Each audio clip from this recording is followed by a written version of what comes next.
la licenciada Doris Gutiérrez. Ella es exdiputada del Congreso Nacional y actualmente regidora de la Alcaldía Municipal del Distrito Central. Muy buenos días, bienvenida. Bueno, muy buenos días, abogado Marvin, muy buenos días a mi estimado amigo don Olban Francisco Valladares, que ayer precisamente nos comunicábamos vía teléfono y no sabíamos que íbamos a tener el gusto de estar juntos acá. Sí. Gracias. Bueno, y también justamente le doy la bienvenida al licenciado Olban Valladares, exdiputado también del Congreso Nacional y ex candidato presidencial por el Partido de Innovación Nacional y Unidad PINU. Muy buenos días, licenciado, también. Bienvenido. Gracias, Marvin. Buenos días, Doris. Bueno, para iniciar, doña Doris, me gustaría conocer su opinión sobre este tema. Mucho se ha propuesto pues, modificar el reglamento del Congreso Nacional. Ahora se habla de una nueva ley orgánica para este Poder Legislativo.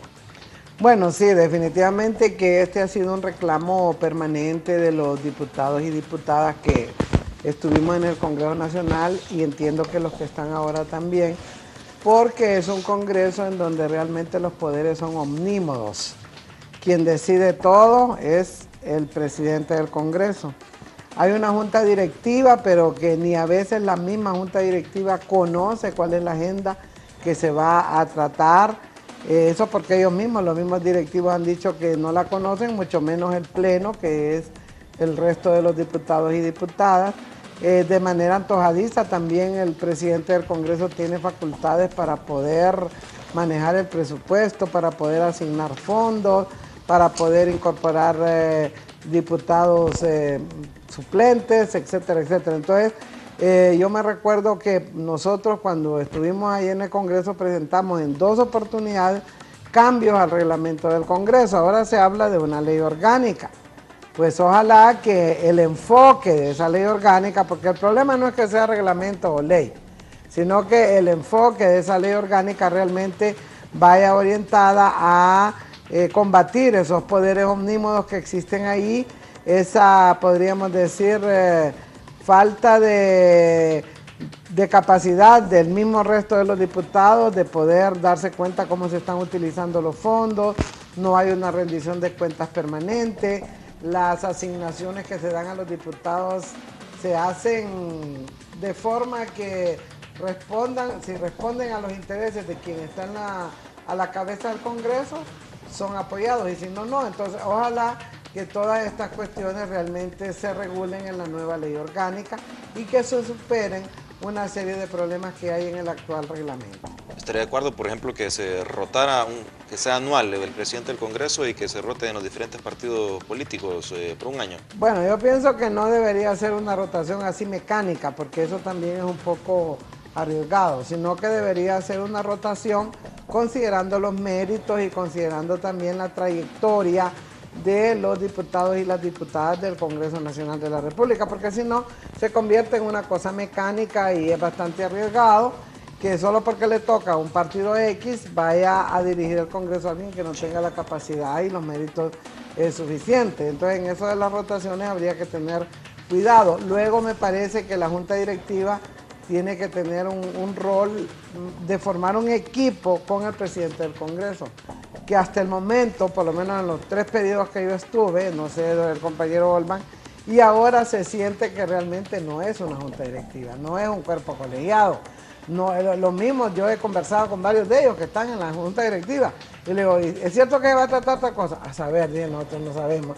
¿Qué quiere decir eso? Que si la misma directiva, que es la que supuestamente debería de orientar el trabajo legislativo, ignora cuáles son los temas a tratar, entonces definitivamente ¿qué podemos esperar del resto del Pleno del Congreso? Sí, su opinión sobre esto, y es muy cierto, igual por ejemplo hay creo que 3 o 4 vicepresidentes, y bueno, la Junta Directiva se nutre bastante, pero al final siempre predomina la figura del presidente. No, yo coincido totalmente con Doris, además lo que está exponiendo Doris es más que todo un testimonio, no es una opinión, sino un testimonio de los 3 periodos que estuvo, en los cuales yo compartí con ella precisamente esos tiempos.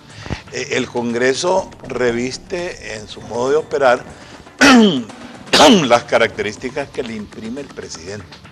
Ese es el problema. Cuando hemos tenido presidentes del Congreso que son abiertos, que permiten la participación, que escuchan, que son respetuosos, entonces usted tendrá un Congreso participativo, un Congreso que aporta, un Congreso que se da a respetar porque respeta.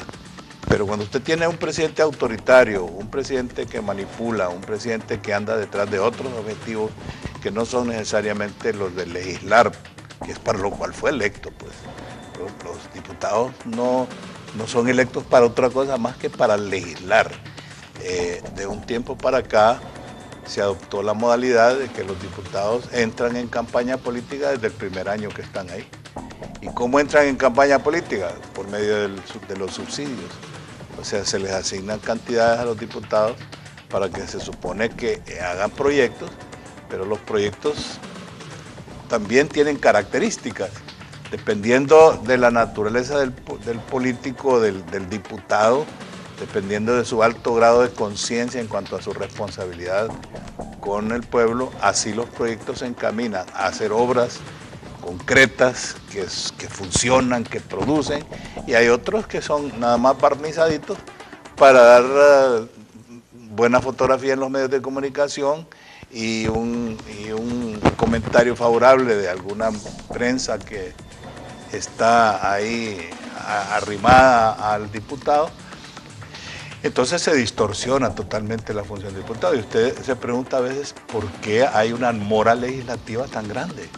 ¿Por qué Honduras tiene una producción enorme de leyes? Enorme, porque la verdad es que tenemos más posiblemente demasiados decretos y demasiadas leyes. ¿Y por qué no simplificamos? Y sin embargo tenemos leyes que son del siglo XIX. Imagínense usted, le pongo un ejemplo de un proyecto que yo particularmente abracé con alguna gente muy experimentada. En Honduras no hay una ley de pesas y medidas. La ley que está en una leycita pequeña es de 1896, creo yo, por los 1800, antes de entrar al siglo XX, no estoy hablando del XXI ahorita. Es una ley que es más vieja que el Olimpia, una vieja más vieja que el Olimpia. Entonces, ¿qué ocurre? Se quedan aquí de la Constitución, que apenas tiene 32 años. Usted tiene una enjambre de disposiciones en cuanto a pesas y medidas. Aquí se utilizan pulgadas. Los albañiles miden en pulgadas, pero al mismo tiempo convierten a centímetros. Los ingenieros hablan en metros. Los caficultores hablan en latas. La gente habla en libras, después hablan en kilos. Se habla en yardas, se habla en varas, se habla en metros cuadrados. Es un lío terrible. ¿Cómo nos entendemos nosotros? No nos entendemos. Licenciada, Sí. ¿cree usted que me parece positivo a mí esta propuesta, pero habría que ver ya un borrador y saber exactamente cuáles van a ser las modificaciones y alcance de esta ley orgánica? Pero coincide con un año político. ¿Cree que esto tenga también un tinte político? Recordamos, por ejemplo, el caso del presidente en ese entonces del Congreso Nacional, Porfirio Lobo Sosa, que él aprobó una ley que prohibía a los presidentes del Congreso, una reforma que se hizo, prohibía a los presidentes del Congreso lanzarse a la presidencia. En ese momento él aprobó, pero dijo, bueno, yo solo la apruebo, no es retroactivo, no me aplica, y él continuó con su carrera y bueno, ahora es presidente, pero no duró ni 3 años y después se declaró inconstitucional esta modificación y regresamos a lo anterior. Y es decir, solo se dio en una coyuntura, en un año político y sirvió para catapultar imágenes. ¿Cree que esta situación también pueda ir por ahí, por esta...? Bueno, otro testimonio, como dice Wolfgang. Nosotros en el Congreso aprobamos el asunto de que los presidentes del Congreso no pudieran aspirar, por lo menos en el periodo en el que son presidentes del Congreso, a una candidatura presidencial. Y curiosamente, lo que usted dice es verdad, no se le aplicó a nadie, porque el que estaba de presidente no se le podía aplicar porque no tenía efecto efectivo. Cuando llegó el siguiente presidente, lo primero que hizo fue solicitar que se declarara inconstitucional esa medida, aun y cuando su partido también había estado de acuerdo. ¿Por qué? Porque en ese momento que se hizo la reforma se estaba utilizando políticamente, ¿verdad? Entonces estaba dando la imagen de que es una persona transparente, de que es una persona que no está de acuerdo en que se usen los fondos de Congreso para campaña política. Pero después, cuando vienen otros intereses, que era de lanzarse el que estaba de presidente del Congreso a la presidencia de la República, entonces es que se declara inconstitucional esta reforma. Entonces a mí no me extrañaría que esto tuviese también carácter o que tenga una orientación política bastante clara, en el sentido de querer mandar un mensaje de que este Congreso sí es un Congreso que está dispuesto a reformar el reglamento, que sí está dispuesto a que haya más apertura, a que la ciudadanía sea más escuchada, a que haya más auditoría social, pero recuerde que no se le va a aplicar a ninguno de estos diputados, sino que lo están haciendo para otros, para el próximo. Entonces, siempre, yo no, sin ánimo de ser prejuiciada, creo que no podríamos alejar de nosotros la idea de que lógicamente tiene una clara orientación política y más que todo también para mandarle un mensaje a la población de que este presidente del Congreso sí está haciendo las verdaderas reformas, sí, o sí tiene esas intenciones. Entonces, todo tiene un fin político, ¿no? Sí, no hay duda. Lamentablemente, dadas las experiencias, uno es mal pensado, quizás no uno duda de la buena fe, pero las buenas ideas después se transforman.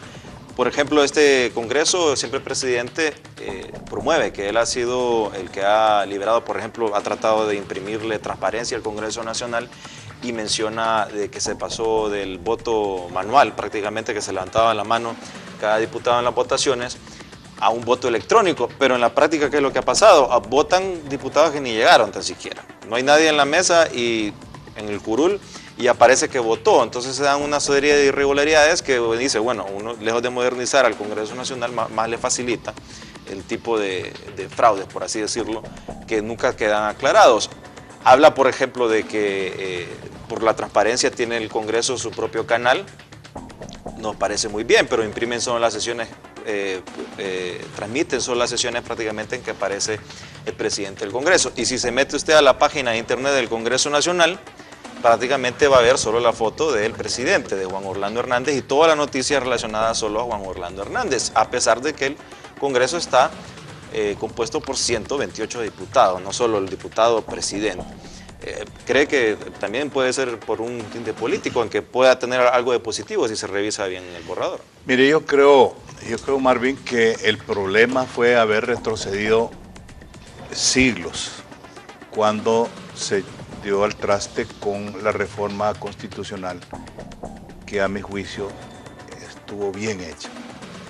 Cuando se reforma la Constitución y se prohíbe no solo al presidente del Congreso, sino al presidente de la Corte Suprema, al jefe del Estado Mayor, en aquel tiempo jefe de las Fuerzas Armadas, y se hacen todos esos cambios, se modifican, se hacen respondiendo también, ¿recuerdas, Doris?, a una decisión que tomó la sociedad hondureña plasmado en un documento firmado por 92 instituciones, en un acto donde se invitó al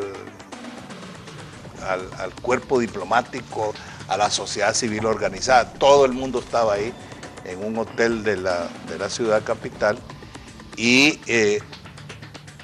yo siempre recuerdo, a veces con dolor porque lo manipulamos, el himno nacional se cantó con fervor en esa oportunidad.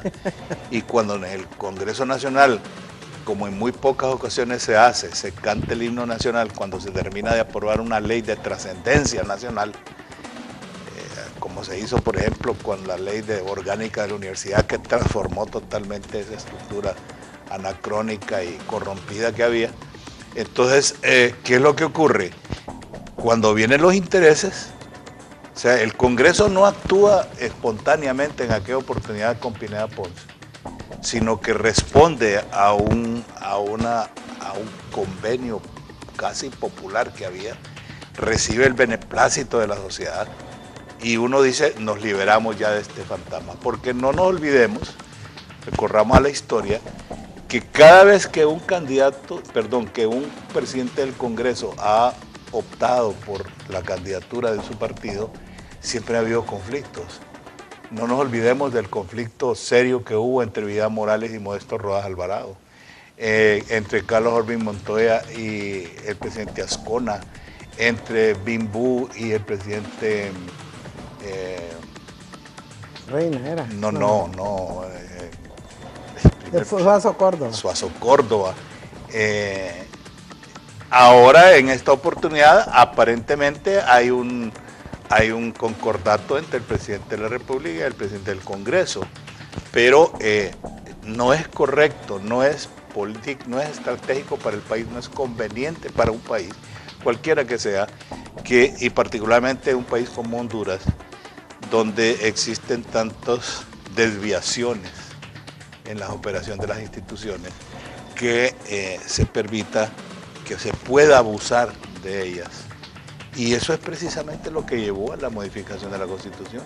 Estar pensando que en la experiencia denotaba que cada vez que había una aspiración política del presidente, lo hubo con el presidente de la Corte Suprema en un momento, aquel señor que se falleció en un accidente de aviación, Ávila era, también que ambicionaba era presidente de la Corte. Era presidente de la Corte, y entonces ahí se dio al traste con todo el orden que debe haber en una administración pública general. Entonces, esto es importante porque, y voy a tomar un segundito más para explicar, cuando el presidente Lobo toma posesión, uno de los primeros actos que se hacen es ratificar la reforma constitucional. La reforma que se ratifica en su periodo. Es cierto que se empezó en tiempo de Pineda Ponce. Pineda Ponce. Se ratifica y esto es testimonio también. Me tocó participar en reuniones privadas, no oficiales, sino de amistades, en los primeros 2 años, año y medio, 2 años del presidente Lobo. Y el presidente Lobo en el Congreso se molestaba enormemente cuando alguien le decía que él era el hombre. Porque los vampiros de la política, que son los que triunfan al final, andan merodeando, esos no se mueren nunca.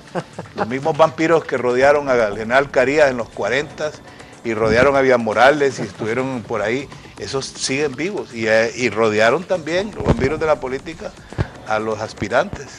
Al igual que deben de estar ahí alrededor de Juan Orlando Hernández también. ¿Y qué ocurre?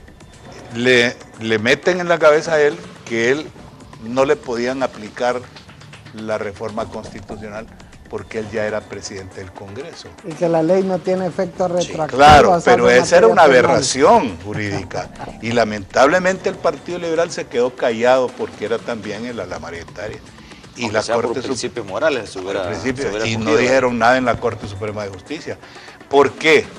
Porque mi posición era, cuando el presidente Lobo me preguntaba en aquel tiempo, éramos compañeros y muy buenos compañeros de Congreso, y me preguntaba mi opinión, le decía, no te dejes engañar, porque la Constitución habla, una palabra clave en ese sentido era, no podrá ser candidato, oiga bien, no podrá ser candidato quien ostente la presidencia de ABCD.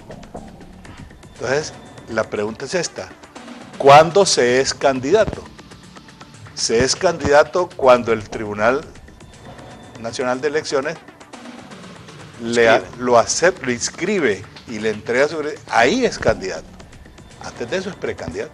Pero la Constitución decía, no podrá ser candidato. ¿Cuál es la ley que está en vigor en el momento en que se va a ser candidato? Precisamente la reforma, que decía que no podía ser. Entonces no podía ser candidato. Exacto. No era asunto de retroactivo. No que yo ya era diputado. La ley no le dice que no puede ser diputado. La ley dice que usted a la presidencia. La ley dice que usted no puede ser candidato. Usted no puede ser, dice, candidato a la presidencia de la República si ocupó en el periodo de esa elección de alguna manera, y eso era para que no pidieran permiso 6 meses antes y pusieran a un vicepresidente afín. Entonces, ¿y qué ocurre después cuando el presidente Micheletti tiene las aspiraciones? Igual, ¿verdad? Los mismos vampiros de la política, los que rodean precisamente a los dirigentes, lo enganchan de que era inconstitucional. Entonces mi gran pregunta era, ¿por qué abrazamos? Y yo estoy seguro que Doris tuvo los mismos pensamientos. ¿Por qué abrazamos esa reforma? Porque esa reforma no distorsionaba, no derogaba, no disminuía y de ninguna manera alteraba a los pétreos. Lo que hacía era enriquecer. Y si le preguntan a alguien, mire, ¿usted acepta que le enriquezca esta oferta que le estoy haciendo?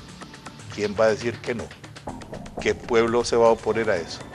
Sí. Lamentablemente, eso fue lo que ocurrió y estamos en este rollo. Sí. ¿Qué pasó con el presidente Lobo? Por ahí corre el rumor, ha circulado desde hace muchísimos años el rumor en el Congreso, que hay como una especie de maldición, en el sentido de que los presidentes de los congresos nunca salen presidentes de la República.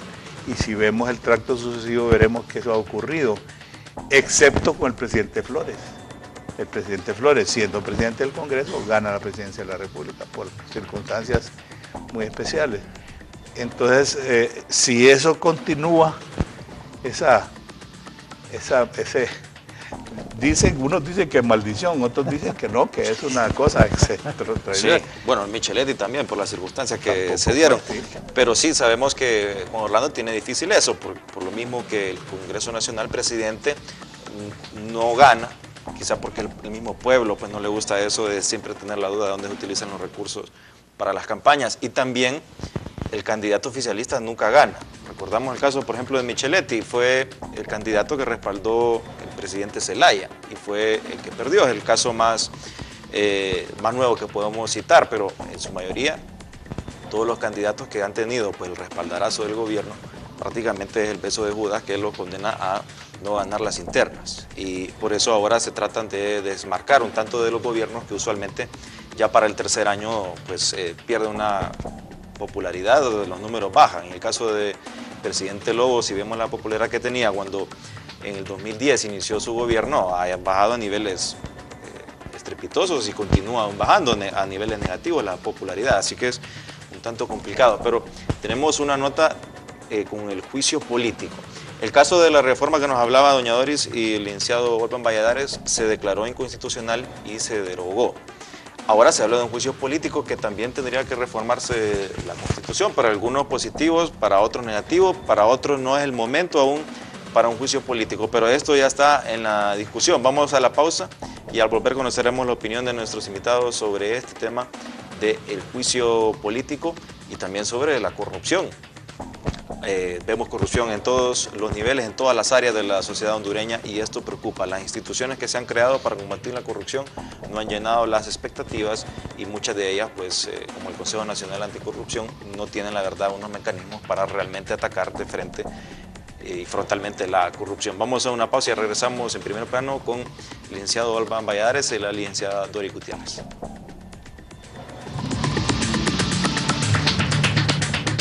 Soy Mauricio Villeda. Dicen que el que puede hacer el bien y no lo hace es responsable de lo que pasa. Ahora se me presenta la oportunidad de cambiar, junto a usted, todo lo que está mal por todo lo que nos hace bien. Siento la responsabilidad, el compromiso de hacer algo por todas las familias hondureñas. Tengo los principios, el valor, el coraje y la capacidad de hacerlo. Soy Mauricio Villeda, un hombre de familia. Y si usted piensa y siente lo mismo que yo, unámonos. Hablemos ahora.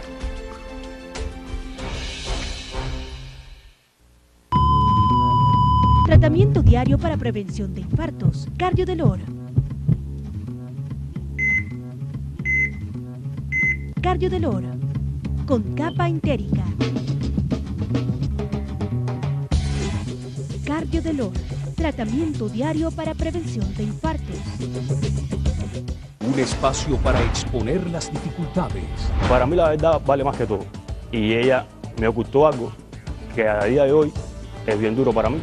Yo sí quería tener hijos con él y eso, él me dijo a mí que no, pero yo sí me quité la T. Y pugnas familiares. Yo me la quité, pero no por interés. Yo estoy de acuerdo contigo, o sea, una relación de una pareja en donde se rompe la confianza, reina, no funciona. Casos de familia. Por 12 TV.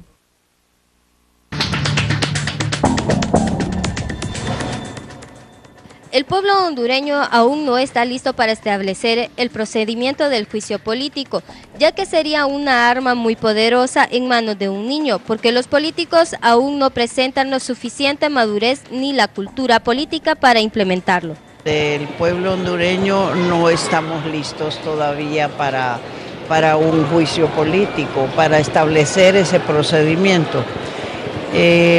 Yo creo que sería poner una arma muy poderosa en manos de un niño, y no tenemos la suficiente madurez ni el nivel de cultura política para entrar en esos esquemas. Yo creo que es muy prematuro.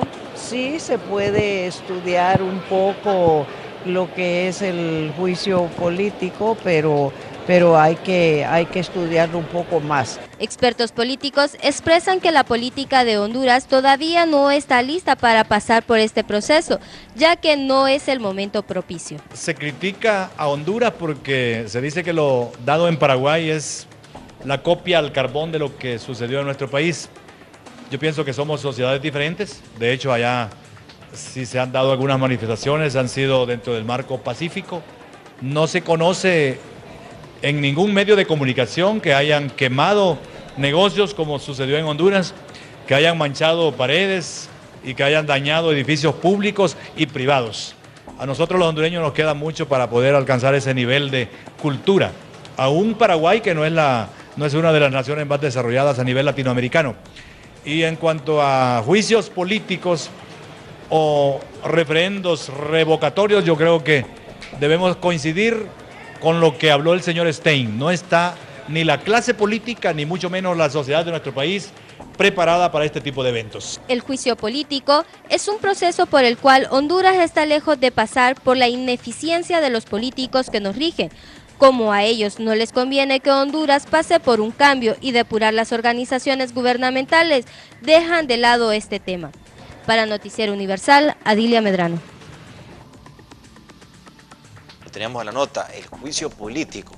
¿Cuáles son sus valoraciones, doña Doris, con esto del juicio político que, dado lo que pasado en Paraguay, se está abordando aquí en el país? Pero muchos argumentan, bueno, el Congreso Nacional tan politizado que es, para cierta persona o partido político, no conviene que los mismos políticos decidan si un político se queda o se va. Bueno, yo creo que estos señores son muy hábiles para introducirnos distractores y para que nos olvidemos de los enormes y graves problemas que tiene el país, como el problema de la seguridad, el problema de la educación, el problema de la salud. Entonces nos meten en la agenda de ellos. Este tema del juicio político siento yo que ha salido a raíz de lo que ocurrió en Paraguay, donde pues prácticamente fue destituido el presidente Lugo. Yo esto lo veo, nosotros tenemos maneras en la actual Constitución y en las actuales leyes de controlar a todos los funcionarios. Están, por ejemplo, todas las leyes de transparencia, todo lo que está orientado al control de cuentas, está la misma Fiscalía, el Congreso Nacional puede interpelar a cualquier funcionario. En fin, hay una serie de mecanismos planteados para poder corregir deficiencias de tipo administrativo e inclusive deficiencias de tipo político. Pero ¿qué es lo que pasa? Lo que pasa es que a la hora de aplicar estas medidas nuevamente se politizan. Si tú recuerdas, Olvan, otro testimonio, cuando llegaban ahí al Congreso los funcionarios a ser interpelados, ¿qué era lo que pasaba? Todos salían aplaudidos, aunque fuesen los peores funcionarios. ¿Por qué razón? Porque el partido de gobierno trataba de defender su gente, y como era la bancada mayoritaria, entonces todo el mundo la aplaudía. Yo me recuerdo solo una vez que llegó este ministro Ávila, que aquel diputado que falleció, que era periodista, un compañero bajito, no me acuerdo el nombre, que era liberal, ¿verdad? Y que todo fue el único que se paró y le dijo que mejor renunciara porque era un pésimo ministro. Pero de ahí todas las experiencias que se han dado ahí en el Congreso Nacional es prácticamente como los diputados del partido al que pertenece el funcionario que va, se sienten como que ellos son los cuestionados. y se sienten como que es una revancha de la bancada o de las bancadas contrarias. Entonces, ¿qué es lo que pasa ahí? Ningún, por lo menos del tiempo que nosotros estuvimos y que compartimos con Olban, ninguno de los funcionarios que fueron ahí, pésimos funcionarios, en ningún momento fueron ni sancionados, no, pero por lo menos digamos, un reclamo y una sanción moral, aunque fuera, ¿verdad? Todos salían altamente aplaudidos, aunque tuvieran altos niveles de corrupción, aunque el ministerio que ellos dirigieran o la institución que ellos dirigieran estuviera en la más absoluta bancarrota. Entonces, yo siento que si aquí ponemos ese famoso juicio político, el que quede o la que quede electa realmente va a tener una espada de Damocles encima. O sea, va a estar ahí como esperando a ver a qué hora le van a hacer la zancadilla. Con esto no quiero decir que no se debe controlar o que el Congreso mismo debe ser indiferente a las acciones del Ejecutivo y del mismo Poder Judicial, porque el Congreso también, sabemos que el Congreso nombra la Corte Suprema de Justicia y la puede destituir o puede destituir a cualquier magistrado o puede destituir al fiscal general, como ya ocurrió en tiempos pasados. Entonces, el temor, aparentemente, bueno, el juicio político, porque se supone que los presidentes van a andar pianitos, decimos nosotros, ¿verdad?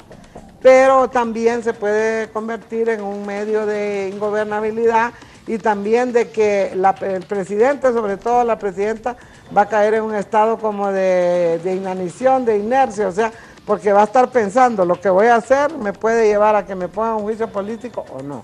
Entonces, yo pienso de que este momento no es el mejor momento, de repente puede ser en el futuro, no digo que no. Recuerde que aquí tenemos una sola cámara, una cámara es unicameral, solo tenemos un Congreso, en otros países está el Senado y está el Congreso, entonces los pesos y contrapesos se pueden mover más dinámicamente y más objetivamente, mientras que aquí se imponen las planchas. Nosotros ya sabemos qué es eso, pues. Ya sabemos, máxime ahora que el Partido Nacional tiene 72 diputados, y por lo menos en las legislaturas que nosotros estuvimos, nunca hubo una mayoría así tan abrumadora. Entonces, ¿cuál es el riesgo que se ha corrido? ¿Va? Que esa plancha se impone y al final, aunque no sea correcto, están aprobando situaciones que no favorecen al país para nada. Sí, para el caso también, por ejemplo, el proceso. Considerando los méritos y considerando también la trayectoria de los diputados y las diputadas del Congreso Nacional de la República, porque si no se convierte en una cosa mecánica y es bastante arriesgado que solo porque le toca a un partido X vaya a dirigir el Congreso a alguien que no tenga la capacidad y los méritos suficientes. Entonces, en eso de las rotaciones habría que tener cuidado. Luego me parece que la Junta Directiva tiene que tener un rol de formar un equipo con el presidente del Congreso, que hasta el momento, por lo menos en los 3 periodos que yo estuve, no sé, del compañero Olban, y ahora se siente que realmente no es una Junta Directiva, no es un cuerpo colegiado. No, lo mismo, yo he conversado con varios de ellos que están en la Junta Directiva y le digo, es cierto, diputados, de poder darse cuenta cómo se están utilizando los fondos, no hay una rendición de cuentas permanente, las asignaciones que se dan a los diputados se hacen de forma que si responden a los intereses de quien está a la cabeza del Congreso, son apoyados, y si no, no. Entonces, ojalá que todas estas cuestiones realmente se regulen en la nueva ley orgánica y que se superen una serie de problemas que hay en el actual reglamento. ¿Estaría de acuerdo, por ejemplo, que se rotara, que sea anual el presidente del Congreso y que se rote en los diferentes partidos políticos por un año? Bueno, yo pienso que no debería ser una rotación así mecánica, porque eso también es un poco arriesgado, sino que debería ser una rotación con... La licenciada Dori Gutiérrez, ella es exdiputada del Congreso Nacional y actualmente regidora de la Alcaldía Municipal del Distrito Central. Muy buenos días, bienvenida. Bueno, muy buenos días, abogado Marvin, muy buenos días a mi estimado amigo don Olban Francisco Valladares, que ayer precisamente nos comunicábamos vía teléfono y no sabíamos que íbamos a tener el gusto de estar juntos acá. Sí. Gracias. Bueno, y también justamente le doy la bienvenida al licenciado Olban Valladares, exdiputado también del Congreso Nacional y ex candidato presidencial por el Partido de Innovación Nacional y Unidad Pino. Muy buenos días, licenciado, también. Gracias, Marvin. Buenos días, Doris.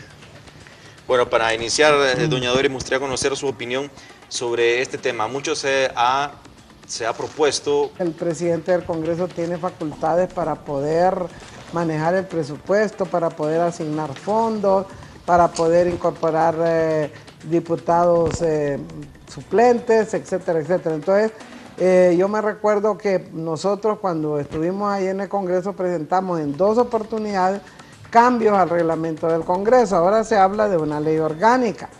Pues ojalá que el enfoque de esa ley orgánica, porque el problema no es que sea reglamento o ley, sino que el enfoque de esa ley orgánica realmente vaya orientada a combatir esos poderes omnímodos que existen ahí, esa, podríamos decir, falta de capacidad del mismo resto de los... Pues modificar el reglamento del Congreso Nacional. Ahora se habla de una nueva ley orgánica para este Poder Legislativo. Bueno, sí, definitivamente que este ha sido un reclamo permanente de los diputados y diputadas que estuvimos en el Congreso Nacional y entiendo que los que están ahora también, porque es un Congreso en donde realmente los poderes son omnímodos. Quien decide todo es el presidente del Congreso. Hay una junta directiva, pero que ni a veces la misma junta directiva conoce cuál es la agenda que se va a tratar. Eso porque ellos mismos, los mismos directivos han dicho que no la conocen, mucho menos el Pleno, que es el resto de los diputados y diputadas. De manera antojadiza también